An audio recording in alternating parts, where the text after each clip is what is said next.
আসসালামু আলাইকুম রহমতুল্লাহি বারাকাতুহু। আপনারা কেমন আছেন? এই কথাটি আজকে আর জিজ্ঞাসা করব না, কারণ আপনারা যে ভালো নেই সেটা আর বলার অপেক্ষা রাখে না। কারণ বাংলাদেশের প্রত্যেকটি মানুষই ওই ভিডিওটি অলরেডি দেখে ফেলেছেন, যেখানে নিরপরাধ মেধাবী ছাত্রদেরকে গুলি করে, পাখির মতো গুলি করে একটি গাড়িতে তোলা হচ্ছে। কি নির্দয়, নিষ্ঠুর এই পুলিশ বাহিনী, যারা থরে থরে, স্তরে স্তরে এই ছাত্রদেরকে মেরে সাজিয়েছেন।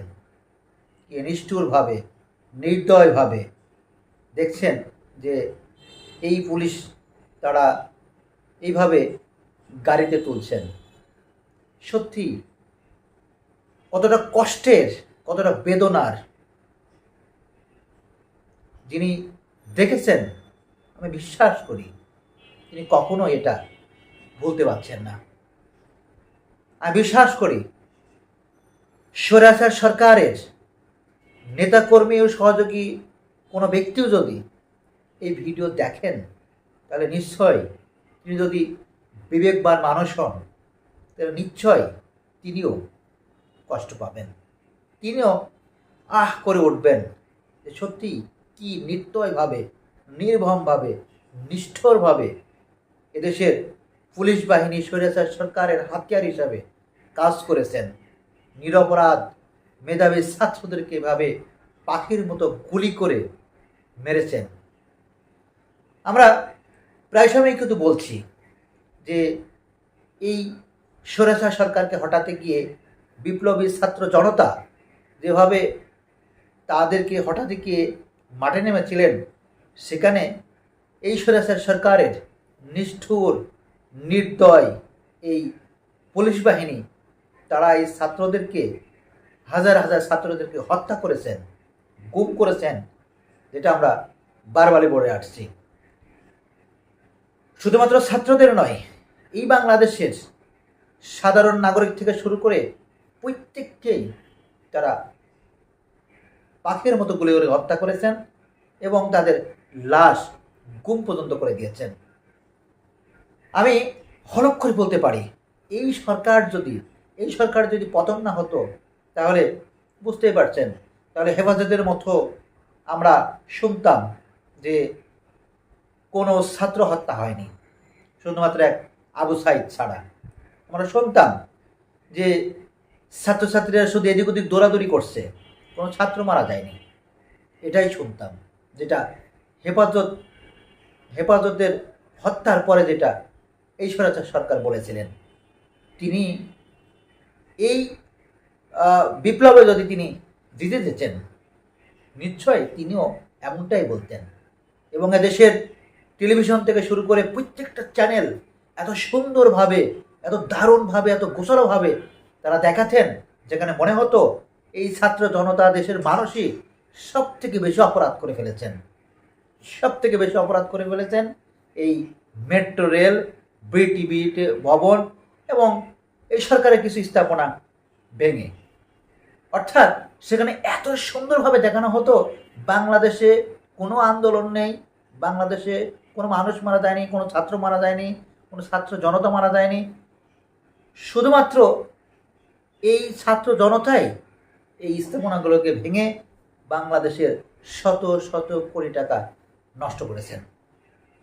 কিন্তু মহান রব্বুল আলামিন উপরে একজন রয়েছেন, যিনি এই সরকারকে পালিয়ে যেতে বাধ্য করেছেন। নিশ্চয় আপনারা দেখেছেন এবং দেখছেন, এই যে পুলিশ বাহিনী যারা এই হত্যাকাণ্ড ঘটিয়েছে, যারা এই ছাত্র জনতাকে পাখির মতো গুলি করে মেরেছে, এখন পর্যন্ত আমি কোনো পুলিশকে আমি এখন পর্যন্ত আইনের আওতায় আনতে দেখছি না। যা সত্যি আমাকে দারুণভাবে কষ্ট দিচ্ছে। আমি মানতে পারছি না, কারণ এই স্বৈরাচার সরকারের সব থেকে প্রধান হাতিয়ার ছিল এই পুলিশ বাহিনী, যারা প্রতিটি মুহূর্ত এই গণতন্ত্রের বাধা হয়ে দাঁড়িয়েছিলেন, যারা এই সরকারের সর্বোত্তম সর্বাধিক হাতিয়ার হিসাবে গণতান্ত্রিক রাজনৈতিক বিরোধী দলগুলোর উপরে নানা ধরনের দমনপীড়ন চালিয়েছিলেন, তাদেরকে হত্যা করেছিলেন, জেলে পড়েছিলেন, আয়না করে দিয়েছিলেন, বিদেশে পাচার করেছিলেন এই সেই পুলিশ বাহিনী। সর্বশেষ এই ছাত্রদের উপরে তারা নির্মম নির্দয়ভাবে যে হত্যাকাণ্ড চালিয়েছে তারই একটি ভিডিওর বহিঃপ্রকাশ আমরা এখন দেখলাম। অর্থাৎ সারা বাংলাদেশে যে আমরা বারবার বলছি হাজার হাজার ছাত্র জনতা মারা গিয়েছেন, সেটা সত্য প্রমাণিত। কত কষ্ট লাগছে, কত কষ্ট হচ্ছে, আমি ভাবতেই পারছি না। একটি গাড়িতে এরকম থরে থরে স্তরে স্তরে সাজানো ছাত্রদের লাশ, যেখানে পুলিশ এরকম দোলনার মতো ছাত্রদেরকে আর একটার উপরে তুলে স্তরে স্তরে সাজিয়ে রাখছেন। কিভাবে সম্ভব একজন মানুষ এরকম নিরপরাধ তার সন্তানের মতো ছাত্র জনতাকে তারা হত্যা করতে পারলেন? সন্তানের মতো এই ছাত্র জনতাকে তারা মেরে মেরে স্তরে স্তরে সাজিয়ে গুম করে দিতে পারলেন? কোনোভাবেই আমি মানতে পারছি না। যাই হোক, এই সরকারের কাছে আমি অনুরোধ করব, এখন সময় এসেছে এই স্বৈরাচার সরকারের সর্ব হাতিয়ার হিসেবে যেই আপনার বাহিনী কাজ করেছেন, এই পুলিশ বাহিনী।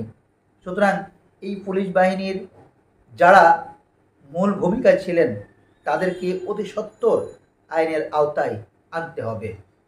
নিশ্চয় আপনাদের মনে আছে সেই হারুন আঙ্কেলের কথা, নিশ্চয় আপনাদের মনে আছে এডিসি হারুনের কথা, নিশ্চয় মনে আছে বিপ্লব কুমারের কথা। আরও এরকম বহু আপনার পুলিশ নামের পুলিশ রয়েছেন যারা এই স্বৈরাচার সরকারের হাতিয়ার হিসাবে এই সাধারণ ছাত্র জনতার উপরে এই হত্যাকাণ্ড চালিয়েছিলেন। সুতরাং দেশের প্রত্যন্ত অঞ্চল থেকে হলেও যারা যে জায়গা থেকে দেখবেন তারা প্রত্যেকেই নজর রাখবেন এবং এই সমস্ত পুলিশ নামের পুলিশকে এই সরকারের কাছে ধরিয়ে দিতে আপনারা সহযোগিতা করবেন। সেই সাথে যারা এই সরকারের পক্ষ হয়ে গ্রামে গঞ্জে থানায় যারা অনিয়ম করেছেন, দুর্নীতি করেছেন, ইয়াবার ব্যবসা করেছেন, গাঁজার ব্যবসা করেছেন, ফ্যান্সিটির ব্যবসা করেছেন, সে সমস্ত অসাধু পুলিশের বিরুদ্ধে আপনারা সোচ্চার হন। সুন্দর একটি দেশ গড়তে আমরা সকলেই কাজ করি এবং ঐক্যবদ্ধ হই। সব ভালো থাকবেন। আসসালামু আলাইকুম রহমতুল্লাহি ওয়া বারাকাতুহু।